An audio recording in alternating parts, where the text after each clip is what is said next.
Hello friends, welcome back to my channel. আশা করি সবাই ভালো আছো, আমিও ভালোই আছি। আজকে না মনটা বিশেষ ভালো নেই, সত্যি করে বলছি। টিনার ফ্ল্যাটে গিয়ে ফ্ল্যাট থেকে জিনিসপত্র নিয়ে আসাটা আমি ঠিক মানে অ্যাকসেপ্ট করতে পারছি না। অথচ দেখো, টিনা নিজেই বলেছে যে ফ্ল্যাটে থাকবো না, ফ্ল্যাটে থাকলে অনেক অসুবিধা, ফ্ল্যাটটা ছেড়ে দিচ্ছি, নিজে মুখে বলেছে। তো তো সেইখানে দাঁড়িয়েও ভেবেছিলাম হয়তো এটা ও বলছে, কিন্তু আসলে ছাড়ছে না। মানে মন থেকে মানতে পারছিলাম না যে এইভাবে যে এত স্বাদ করে একটা ফ্ল্যাট নিল, তার পিছনে কি অক্লান্ত পরিশ্রম করলো, পরিষ্কার করলো, দেওয়ালগুলোকে ঘষে ঘষে কীভাবে করেছে। প্রতিটা ভিডিও তো দেখেছি, আমার সঙ্গে সঙ্গে তোমরাও দেখেছো কীভাবে কোন কোণে কী মানাবে, এই ফার্নিচার কিনবো, ওই জিনিস কিনবো, এইভাবে কিচেনটা সাজাবো, এইখানে সোনা বাবার ফটো রাখবো, এই খাট নিয়ে এসে রাখা, এই সুন্দরভাবে কি বলবো, গাছ কেনা, কি বলবো, ঠাকুরের আসন, পুজো, সব যেন চোখের সামনে ভাসছে। অথচ আজকে কিছু জিনিস ও নিয়ে আসলো, ধীরে ধীরে এবার ফ্ল্যাটটা ফাঁকা করে দেবে, ধীরে ধীরে। কারণ একবারে হবে না, একটু একটু করে নিজেরাই নিয়ে আসার চেষ্টা করবে। যখন পুরো ফ্ল্যাট মোটামুটি ফাঁকা হয়ে যাবে, তখন হয়তো একবারে বড় ফার্নিচারগুলো নিয়ে আসবে। তো সেটাই সেটাই যখন একটা মানে নিজের সাধের মানে স্বপ্নের বলতে পারো অ্যাচিভমেন্ট ছিল যেটা, সেটাকে হাতছাড়া করতে হয়। জানি যেটা হয় ভালো হয়, যেটা হচ্ছে ভালো হচ্ছে, ভবিষ্যতে যেটা হবে আরও ভালো হবে, তবু মনটা মানাতে পারছি না। তাই মনটা একটু খারাপের সঙ্গে এই ভিডিওটা করছি।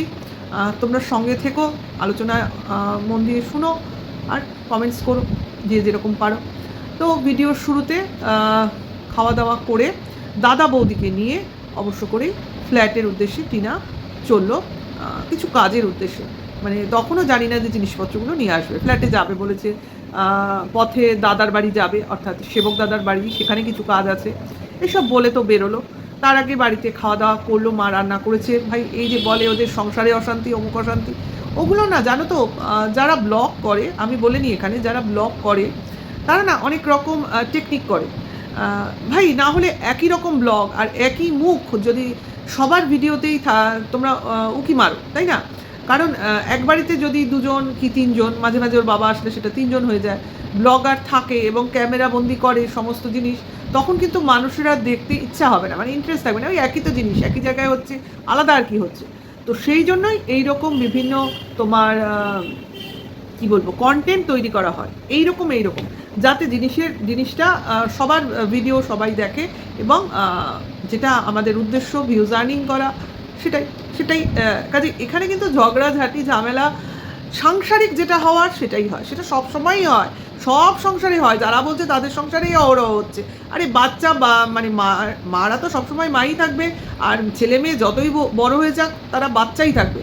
তো মারা চিরকালই বাচ্চাদের বকবে, এবং বড় হয়ে গেলে বাচ্চারা তর্ক করবে। এই তো মা আর বাচ্চাদের মধ্যে সম্পর্ক। আর মাঝখানে বাবারা এসে মাঝে মাঝে বকে, মাঝে মাঝে না শোনার ভান করে, দাদু ঠাকুমারা একটু মাঝখানে যদি প্রশ্রয় দেওয়ার থাকে দেয়, নয়তো একটু বকে দেয়। এই তো এরকমই তো চলে একটা সংসারে।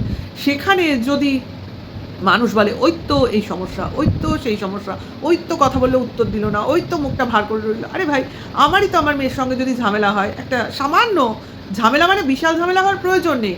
স্নান করতে যেতে বললাম, স্নান করতে যাচ্ছে না, 10 মিনিট 20 মিনিট লেট হয়ে গেল, তাতে আমার কি হবে, আমার কি রিয়াকশান হয়? আমার তো দাঁত চেপে আমার চোয়াল শক্ত হয়ে যায়, আমি কথাও বলি না, আমি বকাঝকাও করি না, আমার চোয়াল শক্ত করে আমি কথা বলা বন্ধ করে দিই। আমার তখন আমাকে জিজ্ঞাসা করলেও আমার মুখ দিয়ে একটা কথাও বেরোবে না। তাহলে কি এটা কি সংসারে অশান্তি হচ্ছে? মানে আমার কথাটা শুনলো না, আমার রাগ হলো, এইটা হলো ব্যাপার। আবার সেটা যখন বুঝতে পারবে আমার মেয়েরা, বা রাগ ভাঙিয়ে দেবে, ঠিকই নয় তো আমি ভাববো কতক্ষণ আর রাগ করে থাকবো, নিজেই রাগ নিজেই সরিয়ে দেবো। এই তো, এটা তো সংসারিক কুটকাচালি। মানে এইগুলোর মধ্যে কেন কন্ট্রোভার্সি ঢোকে আমি এটা বুঝি না। এটা যার যার সমস্যা তারা মিটবে, এটা কোনো বড় সমস্যা না যেটা কিনা ব্লগিংয়ে বড় করে, কন্ট্রোভার্সিতে বড় করে দেখাতে হবে। তা ব্লগিং করে, মানে ব্লগাররা দেখাই এই কারণে যাতে কন্ট্রোভার্সি ক্রিয়েটাররা তাদের নিয়ে আলোচনা করে, এবং সেটা শুনে অবশ্যই ভিউয়ার্সরা দেখতে যায়। এটা হলো এক ধরনের ট্রিক্স। তো সেটাই মনে হয় অ্যাপ্লাই হয় সব জায়গায়। আমি বলবো না টিনার অ্যাপ্লাই করে, কিন্তু হয়, এটা হয়। এবার যারা বোঝার তারা বুঝে নাও, এর বেশি কিছু বলার নেই। তো এইবার ফ্ল্যাটে যাওয়ার আগে ওরা দাদার বাড়ি গেল, এখানে গিয়ে যা কাজকর্ম করলো, নেক্সট গেল ফ্ল্যাটে। ফ্ল্যাটে গিয়ে সেই আলো নেই, ইলেকট্রিশিয়ান এলো, এসে ঠিক করে কি বললো না, এটা কেউ বদমাইশি করে করছে, মানে কারোর এটা এখানে কোনো উদ্দেশ্য আছে যে টিনাদের উত্তক্ত করবো, তাদের এখানে থাকতে দেবো না, এখান থেকে উৎখাটন করবো, এরকম কিছু হয়তো পেছনে লাগা কিছু পাবলিক আছে, অর্থাৎ প্রতিবেশী হতে পারে, নিচে দোকানদার ওরা হতে পারে, অথবা কারোর থাকে না ওই যে যেরকম ফোন কল করছিল সবাই, এরকম তো আছেই উৎপটাং লোকজন, তারাও পেছনে লোক লাগাতে পারে। এই যে টিনা বলছিল না ওখানে অনেক লোক থাকে বা অনেক সমস্যা তৈরি করে, তো এরকমই সমস্যা তৈরি করে, যার জন্য ও আর এটাকে নিয়ে মাথা ঘামানো না, বললো যখন থাকবোই না ঠিক করেছি তখন আর এটাকে নিয়ে মাথা ঘামাবো না। তো ভালো ব্যাপার ভাই, যেখানে সমস্যা এইভাবে তৈরি হচ্ছে একটা, সেখানে ভাই ছেড়ে দেওয়াই ভালো। পরে আমিও মনটাকে অনেক বুঝিয়েছি, যে থাকবে সেই থাকতে চাইছে না, আমার মন খারাপ করে কী লাভ, তাই না? আর সবথেকে বড় কথা, যেখানে বিপদের সম্ভাবনা আছে সেখানে আগে নিজের প্রোটেকশান, দেন পরে ভালোভাবে থাকার ইচ্ছা। সমস্যা ঠিকই এক সময় আস্তে আস্তে দূর হয়ে যাবে এবং সামনের ভবিষ্যতে এর থেকে বেটার ফ্ল্যাট হয়তো ওর জন্য অপেক্ষা করে আছে, কে বলতে পারে, তাই না? তো সেটাই হলো ব্যাপার। অনেক সময় এমন মনে হয় যে ইস, এই সুযোগটা আমার হাতছাড়া হয়ে গেল, কিন্তু পর মুহূর্তে যখন আমি বেটার একটা সুযোগ পাবো তখন বুঝবো যে ওই সুযোগটা আমার হাতছাড়া হয়ে ভালোই হয়েছে। তো এটাই হলো ব্যাপার, অ্যাকসেপ্টেন্সটাই বড় কথা। তো টিনা অনেক বেশি আমাদের থেকে কি বলবো পজিটিভনেস নিয়ে চলে, এবং খুব যেরকম ও মানে উৎসাহের সঙ্গে ফ্ল্যাটে এসেছিলো সব জিনিস নিয়ে, সেই রকম উৎসাহ নিয়ে ও গুছিয়ে চলে গেল। দেখার মতো শেখার মতো জিনিস, মানে ওর মনে কোনো রিপেন্টস নেই যে ফ্ল্যাটটা হাতছাড়া হয়ে গেল তাতে মন খারাপ। আমার মনে হয় না ওর মনে কোনো আছে, কারণ ওর মনে হলো যা হয় ভালোর জন্যই হয়, অনেক বেশি ও অ্যাকসেপ্ট করতে পায়। আর এইসব লোকেরা দুঃখ কম পায়, মানে এরা হচ্ছে খুব হার্ড টাইপের লোক, এদের সহজে নড়ানো চড়ানো যাবে না, এরকমই ব্যাপার। যাই হোক, সব জিনিসপত্র গুছিয়ে রাস্তায় ফুচকা খেয়ে বাড়িতে আসা হলো, এবং তার মাঝে কিছু কেনাকাটি করা হলো, এবং অবশ্যই সেগুলো আমার মনে হয় প্রমোশনের জন্য, এবং বলেওছেও অনেক সাজগোজের জিনিস, কসমেটিক্স, অর্নামেন্টস, শাড়ি সমস্ত কিনে নিয়ে আসলো, কিছু কিছু আমাদের সেজেও দেখালো। আমার জানি কীরকম মনে হচ্ছে সেই মহালয়ার কোনো প্রমোশনালের কিছু ব্যাপার নাকি, কে জানে বাবা, যখন দেখাবে নিশ্চয়ই দেখতে পাবো, দেখানোরই জিনিস লুকিয়ে রাখার জিনিসটা। তো শাড়িটা খুব সুন্দর হয়েছে, গয়নাগাটিগুলোও খুব সুন্দর, বাচ্চারা পরবে, যা পরবে তাই ভালো লাগে, এই হলো ব্যাপার। তো তার জন্যই রেডি হচ্ছে। ঠাকুমা দাঁড়িয়ে দেখছিল, বৌদি দাঁড়িয়ে দেখছিল, আমরা তো দেখছিলাম। হ্যাঁ, এর মধ্যেখানে বলে রাখি, টিনার মার কিন্তু শরীরটা খারাপ, তার জন্য উনি এত অফ হয়ে রয়েছেন। কারণ আমরা এর আগেও দেখেছি ওর মার যখন শরীর খারাপ হয় না, উনি একটু কম কথা বলেন আর শুয়ে থাকতে বেশি ভালোবাসেন, মানে শরীরে দুর্বলতা হলে উনি বেশি নড়াচড়াও করেন না, মানে নিস্তেজ হয়ে যায়। আমার মনে হয় সর্দি কাশি এটা যেহেতু ছেলে মেয়েগুলোর হয়েছিল, ওদের উনি সেবা শুশ্রূষা করতে গিয়ে নিজে খানিকটা মানে অসুস্থ হয়ে পড়েছেন, ওনার এবার একটু ওনার সেবা দরকার। তো এইভাবেই হয়তো আস্তে আস্তে উনি সুস্থ হয়ে যাবেন, আবার উনি ওনার নর্মাল পজিশানে ফেরত আসবেন, এটাই হলো কথা। তো সবশেষে রাত্রে যখন ভিডিও শেষ করলো, তো একটা কথা বললো যেটা কিনা খুবই একটা সুন্দর কথা, যেটা হলো হাতের লক্ষ্মী কখনো পায়ে ঠেলতে নেই। এটা একদম অতি বাস্তব কথা, যেটা কিনা ফন্দীপের ক্ষেত্রে আমি বেচু বলি, বেচুর ক্ষেত্রে বিশালভাবে খাটে। হাতের লক্ষ্মী পায়ে ঠেলেছে ভাই, তো বাড়িতে তো অলক্ষ্মী বাসা করবে। তো বেচুর ক্ষেত্রে খেটেছে, আমি অন্য সময় বেচুর ভিডিওতে যখন বলবো তখন এটাকে নিয়ে বিশ্লেষণ করব, কিন্তু টিনা যে অর্থে বলেছে সেটা অবশ্য করেই এখানে বলি। টিনা বলেছে এই কারণেই, ওর প্রমোশনাল ভিডিওগুলো নিয়ে এই প্রবাদটা বলেছে, এটা তো একটা প্রবাদ বাক্য, সেটাই। তো এই ক্ষেত্রে ওর প্রমোশনাল ভিডিও ওকে যে যেটা অফার করে, মানে যেটা করা যায়, এমন নয় অনেক সময় বেটিং অ্যাপগুলো থাকে সেইগুলোও করতে চায় না, আমার যতদূর মনে হয়, একবার তো করে বিপদে পড়েছিল। তো যেগুলো করা যায় সেই রকম ধরনের প্রমোশনাল ভিডিওগুলো ও না করতে পারে না, সেখানে যদি কম প্রাইসেও কেউ বলে করতে, ও করতে রাজি হয়ে যায়। আবার যেটা শুনে মনে হলো অনেকে শুধু প্রোডাক্ট পাঠিয়ে দেয় প্রমোশনাল ভিডিওর জন্য, হয়তো টাকা পয়সা দেয় না, এরকম কিছু হবে হয়তো, আমি যতদূর আমার বুদ্ধিতে বুঝেছি, হয়তো প্রোডাক্টটা পাঠিয়ে দিল যে এই প্রোডাক্টের উপর প্রমোশন করতে হবে, সেক্ষেত্রেও নাকি ও প্রমোশনাল ভিডিওগুলো করে দেয়। তো এটা ওর সিদ্ধান্ত, মানে ওর এটা কি বলবো এথিক্স, যে আমি এইভাবে চলবো, মানে এইভাবে কাজ করলে টিনা যাদের সঙ্গে কাজ করে তাদেরও ওর সম্বন্ধে একটা ভালো ধারণা তৈরি হবে, এবং টিনারও কাজ করে আনন্দ পাবে, এবং নিজের প্রতিও একটু শান্তি পাবে যে না আমি কাজ করছি, কাজের মধ্যে আছি। আর এই প্রোডাক্ট পাঠালেও তো সে প্রোডাক্টটা ওরই হচ্ছে, প্লাস যদি প্রোডাকশানে টাকা পায় সেটা তো ভালো ব্যাপার, আবার কম টাকাতেও ও রাজি হয়ে যায়। এটাই হলো ওর উদারতার একটা উদাহরণ।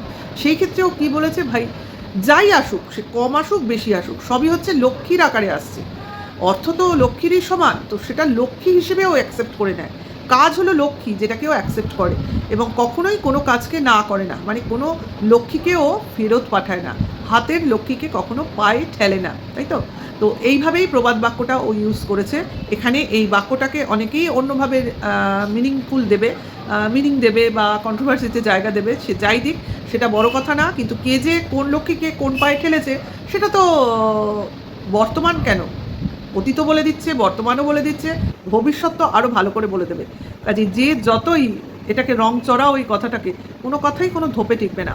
এই যে টিনা ফ্ল্যাটটা ছেড়ে দিল বা ছেড়ে দেবে, ভবিষ্যতে হয়তো দেখাবে ফ্ল্যাটটা খালি হয়ে গেল, সেক্ষেত্রে অনেকেই প্রশ্ন তুলছে বা তুলবে যে এই তো ছেলেকে আনবে বলে ফ্ল্যাট নিল, তাহলে এখন যে ফ্ল্যাট ছেড়ে দিল তাহলে কি ছেলে আসবে না?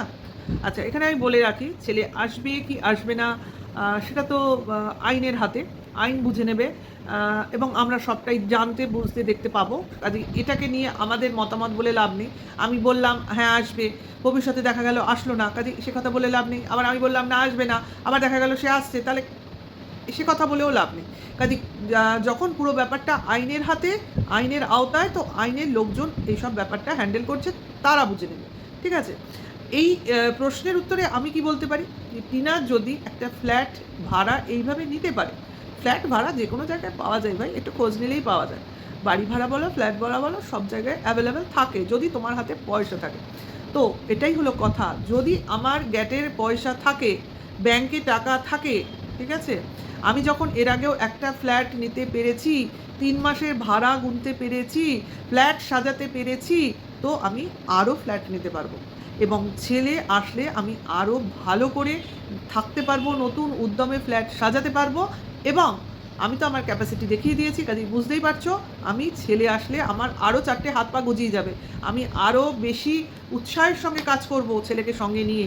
তোমরা শুধু দেখতে থাকো যে আমি কি করি আর কত দূর যাই, এটা টিনার হয়েই আমি বলে দিলাম।